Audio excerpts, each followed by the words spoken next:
Nicolas Chenet, je suis un des associés fondateurs d'Enea Consulting et aujourd'hui dirigeant d'Enea Consulting Colombie. Donc mon parcours, je suis centralien de formation avec une spécialité en procédés et environnement. Puis j'ai ensuite été faire du conseil chez Altran pendant 3 ans sur des sujets autour de l'énergie, notamment pour des clients comme Total. Et puis ce qui a été un peu le déclencheur, c'est l'idée de donner un peu de sens à ce métier de consultant qui en manque parfois un petit peu. L'idée était d'essayer notamment d'avoir quelque chose d'autre en termes d'objectifs que du profit. Et donc on a décidé de créer un business model avec 2 autres associés, Vincent Kienz et Brice Terjman. On a décidé de créer un business model innovant qui est un business model où les consultants passent une partie de leur temps annuel à travailler pour des ONG de manière bénévole sur des projets d'accès à l'énergie. Donc on fait une entreprise de conseil en énergie principalement renouvelable et efficacité énergétique. Et l'idée est vraiment d'avoir cette double compétence, c'est-à-dire d'être capable d'offrir à des ONG du temps à hauteur de une trentaine de jours par an pour des ONG qui travaillent dans des pays en développement sur des projets d'accès à l'énergie. On est vraiment là en support d'ONG, c'est-à-dire qu'on n'est pas nous-mêmes une ONG. Par contre, les consultants, eux, sont payés toute l'année, donc c'est vraiment un parcours de carrière assez original qu'on offre. C'est-à-dire que la possibilité de travailler à la fois pour des clients industriels reconnus, nos principaux clients c'est Total, GDF, Suez, Air Liquide, Technip, des grosses sociétés françaises, et d'avoir en même temps ce double parcours de carrière qui est vraiment d'aller donner un petit peu de son temps pour des projets d'accès à l'énergie.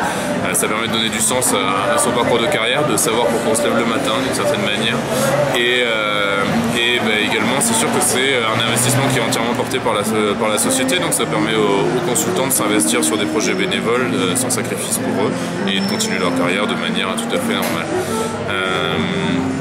Cette société elle a été créée en août 2007, donc ça va faire 5 ans maintenant.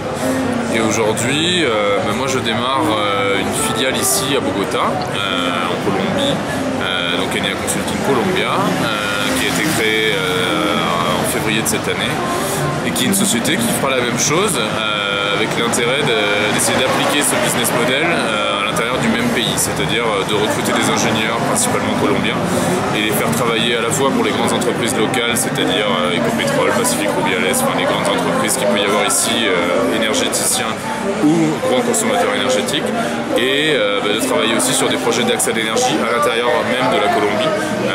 Dieu sait que les problèmes d'accès à l'énergie sont importants en Colombie et que ce business model paraissait être intéressant pour un pays comme la Colombie.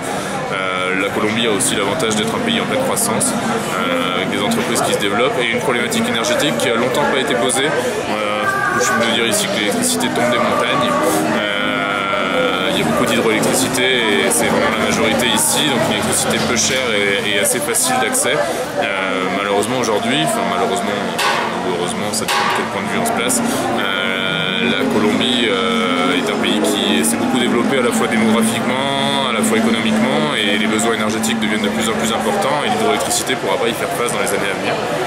Donc il y a un besoin de revoir un petit peu la structure énergétique du pays et ça tombait particulièrement bien effectivement pour une implantation. Le pays est relativement jeune en termes de développement économique aussi encore, c'est-à-dire qu'on est vraiment sur des rythmes de croissance importants depuis seulement quelques années. C'était donc très intéressant aussi de s'installer plutôt et accompagner ce pays sur son évolution plutôt que d'arriver à l'image du Brésil aujourd'hui dans un pays qui a déjà beaucoup progressé. Donc voilà un peu l'idée de la création de cette société et des motivations qui vont derrière.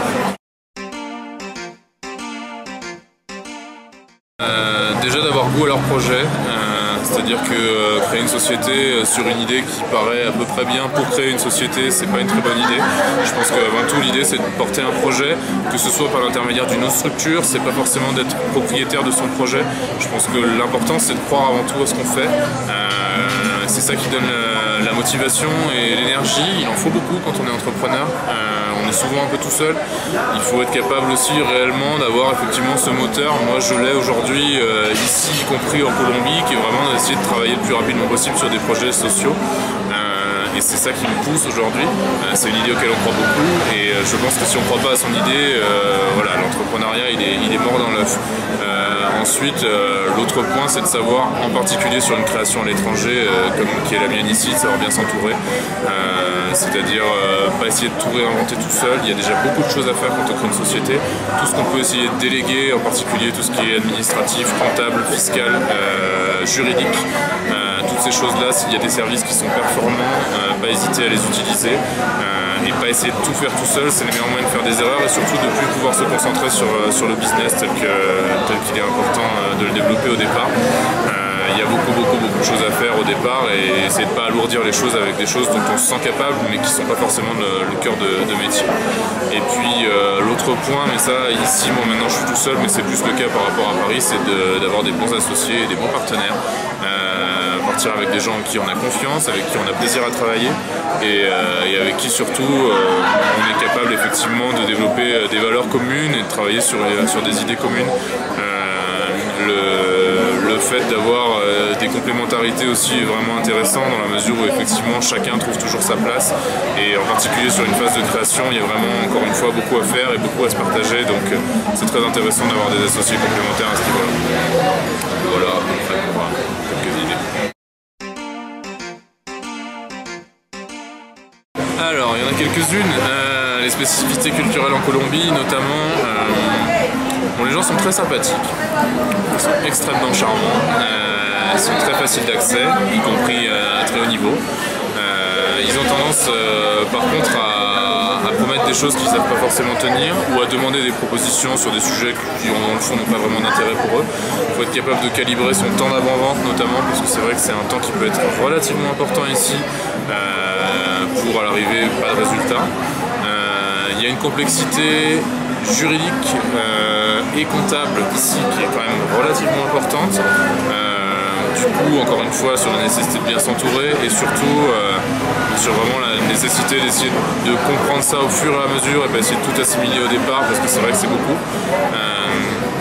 Et puis, je dirais qu'il y a quand même aussi une spécificité ici d'un pays qui travaille beaucoup par réseau, par relation. C'est valable évidemment dans beaucoup d'endroits, et en particulier en Amérique latine. La Colombie est vraiment très axée là-dessus. C'est vraiment, les gens ne signent rarement s'ils n'ont pas déjeuné ensemble ou dîner ensemble. On a vraiment des relations qui sont plus que professionnelles avec les gens avec lesquels on travaille régulièrement.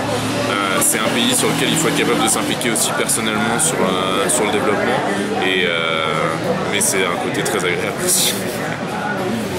Donc voilà un peu pour les spécificités, et puis c'est vrai que c'est un pays qui est quand même vraiment en pleine croissance et donc les idées neuves sont vraiment bien reçues aujourd'hui en Colombie. Donc c'est un pays et qui a aussi, après des années assez terribles, envie aujourd'hui de retourner vers des problématiques sociales et environnementales. Donc il y a un gros intérêt aussi d'aller se positionner sur ces projets-là ici.